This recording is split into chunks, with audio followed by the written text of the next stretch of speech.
This fellowship that we have is beautiful, and I love you guys. It's just great to be around you. You know, part of what I do, for those of us who do television or who are writers, it's work you do alone, right? So even in being at Fox, sometimes you see people are in like these, like especially since COVID, like different screens, right? They're not on the set. We're in these little pods, alone with a camera. So what I imagine when I'm doing this is I imagine this. I imagine you. That I'm speaking, I know, certainly to Sean or to Larry Kudlow, who's fantastic, isn't he? And I get to be on the set with Larry. But what I imagine is I know the people I'm speaking with, but I also know that 1 or 2 or 3 million people are watching. And my goal each time I go on, because I know a lot of people would like the job that I do, is to remind myself that each time it's an opportunity to show why I'm in that chair and someone else is not. That I want to contribute something that you can leave with that is a tool for your tool chest. And you know, for some people, it's performance. For me, my problem is, I guess, is that I really care, and so I get very upset sometimes. And sometimes we get depressed, and sometimes we wonder what we can do and what the options are. And then suddenly, like out of the blue and down an escalator, there was Donald Trump. It's like, how the hell did that happen? But it did. And thank God. But I want to base the next few minutes of what I'm going to be speaking to you about. When we think about being in a boot camp, what can I give you that will help inform everything that we need to do? And that includes not just for yourself as individuals, but as we talked about on the panel I was on, influencing also the people around you. Improving your life, the life of your family, as a result, the life of your neighborhood, the life of your community, the state, the country. We know that our lives are great because we live in the greatest country on earth. We know this, that people died horrible deaths to create and to save and to defend. That is, they're on the field at Gettysburg, or if they're on the field in Atlanta, or if they're on the field in Iraq, or whatever, Syria, whatever it is that we're doing, that our loved ones, our veterans who paid the ultimate price, were doing it so that we would have a chance.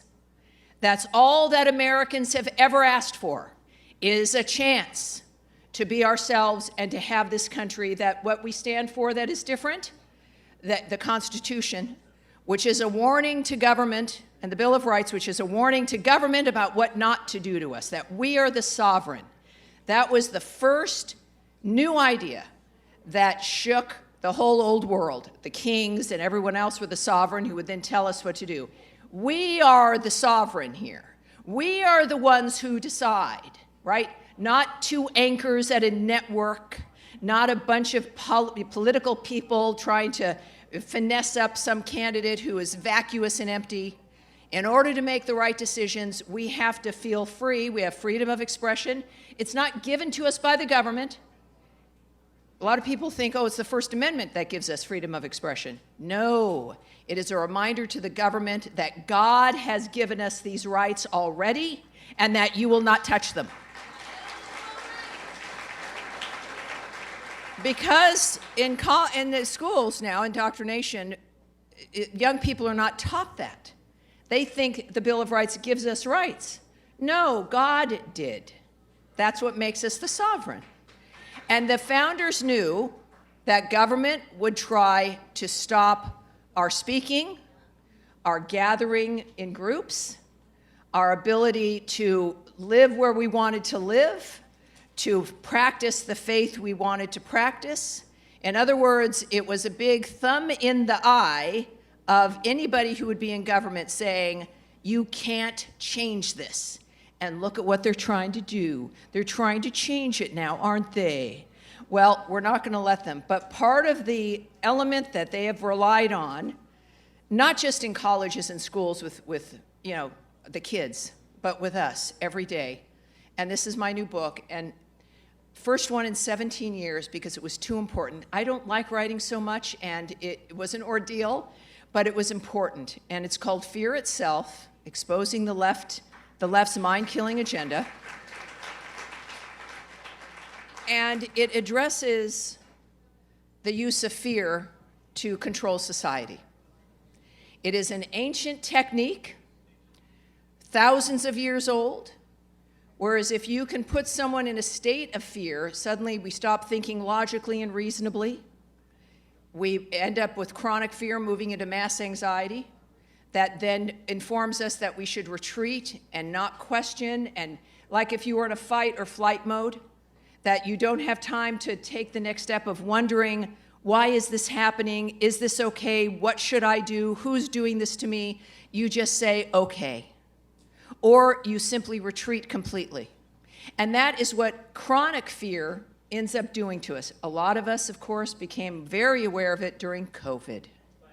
The perfect issue, the nature of COVID, and watching our government, we knew as we were watching it, it was not normal what they were telling us to do. We knew that staying 6 feet away from each other was meaningless. I mean, it's like, what? And now Fauci admits earlier this year that this is, not something, he has no idea where it came from. But that was the science, remember. That was the science. And then masks and, of course, mandates, vaccine mandates. Now, we know we have a history and we're not dealing with polio in this world because of vaccines. But there's a medical scientific history when it comes to testing and proving efficacy, proving safety. And we know what the scientific history was. This was different. My book, of course, has a chapter on COVID, but that was only almost like an end result of a government that felt that, well, here's another chance to see how far we can go based on how afraid we can make people. And the moment you move into that kind of fear, and they've done it also with global warming, right? Well, the planet's going to end. What was it? AOC said in 12 years. Amazingly, it's always a generation later. It's something that, it's a fear that the most powerful fears are ones that are described that are amorphous and where there's no real end point, so that it can be whatever they need it to be in the moment. And then they move you through things about, oh, the planet's going to end in 20 years, and so you have to not use plastic straws? Really? Or you need to not use gasoline. We need to get rid of oil. We need to stop fracking. We need to get rid of coal, as though they don't know where electricity comes from. But it's the arguments, and this is where fear comes in, that even if you hear something absurd that we know does not work, but you're made afraid, you comply. Because you do begin to question your own judgment. And that's the point. So it's this, it's climate change, it's COVID, it's the nature of fear, and yet it's not fear itself, fear per se. Fear is a gift. Fear is meant to be transitory, though. It's meant to show up, you hear someone breaking into your house in the back, and there is something that changes in you, and I'm getting chills thinking about certain instances in my life where you become so focused and so aware of what you need to do. It's instinctual. You feel a little bit like an animal of what you're capable of doing. You've got children in the other room. Oh yeah, you're a killer, and they're making a mistake. They don't know that. You weren't even never aware of that before. But fear then is meant to be transitory so you can focus and look for a solution. What the left has done, like what they've done with the legal system, is they've weaponized it against us. Right? It's a natural state. It passes once you've dealt with the issue. What they've done is they've made it chronic. Every day. I mean, my God, you can get fired for not using the right pronouns. If you call someone sir, and it's a guy wearing a dress, and you can get fired because you didn't say ma'am. That you would get fired if you didn't get the jab. That if you are, there's issues now broader with social media, the issue of not just losing your job, which is horrible, but also cancellation from life, from the world, shunned. Now, this is where electronics, social media has been great for the left because they can threaten you with things that you can't even see as an end result. So we've become indoctrinated, inculcated with the idea that it's dangerous to speak, because you don't need to get rid of the First Amendment. You just need to say X, Y, and Z is dangerous so the FBI can tell social media to censor it. And then you see your favorite people losing their accounts, and they're like disappeared. And maybe they were making a living on their account or canceled from monetization from YouTube. And you think, well, that's pretty serious. I mean, how do you fight against that? And every day it's a guessing game. That's the point. It's a guessing game. If you were to say, I'm a Christian, I'm going to raise my children the way I see fit, and I want books about sex and homosexuality outside, I don't want them in my kindergarten classroom. Well, you could say that, and then the FBI is knocking on your freaking door. Now, that is simply meant, that memo, this, radical Christian, it's white supremacy, they knew who they were going after. And what was it even during COVID? Churches were closed, but not strip clubs. Never forget that. You were not even allowed to meet in the parking lot with your prayer group or your faith group or see your dying mother in the hospital. What they did to us, all in the name and being able, and we complied. So, some of us, well, the majority of people complied. Yes, I understand, sir. My point is, society complied. Some of you, of course, did not. There are many we know who did not. But, yes. And now, and I think that for many people, it's about choosing your battles. Many of you could not lose your job. You have a family to raise, okay? I don't have children. I regret that choice. At the time, it was correct. But I'm in a unique position in that I'm not having to deal with larger family. I have a great deal of admiration for those of you who are responsible for other souls in the world. And so all of our decisions have been different. But for all of the issues and the reinforcement during COVID, because it didn't begin or start with COVID. It started with political correctness. Is somebody going to tie me down because I feel like I've already been talking for an hour? Are we good? All right. It started with political correctness when you couldn't say manhole cover because it had the word man in it. And you couldn't, you remember these days, right? That was the beginning of the training. So my book goes through the history of it in the first 3 chapters. The political history of the use of fear, the techniques, who's done it, then into the subject matters of, yes, COVID, the climate change, and then also what they've done to President Trump, to Justice Kavanaugh, to the nature of, well, J.K. Rowling, who is a champion for women and against the transgender ideology, which is different than identity. It's like you can be a homosexual, I'm a gay woman. That is an identity. And then there's the ideology, the politicizing of that against you and everyone else. We all have different identities. The difference is how is that used against us? So in the book, I look at and mention that, and more than mentioned, that what they've done to President Trump, what they've done to Navarro, to the mayor, to Justice Kavanaugh, ripping him apart in public, and Bannon, all of them. It is meant, yes, they want to get opposition off the field, but it is meant to make you afraid that if they can do it to those people, they can do it to you. That is part of the training. And then, of course, the media, as we all know too well. The legacy media is not what it used to be, right? And I go into the details of the nature of how they've perpetuated, and we see it with the debates, et cetera, and we've known it.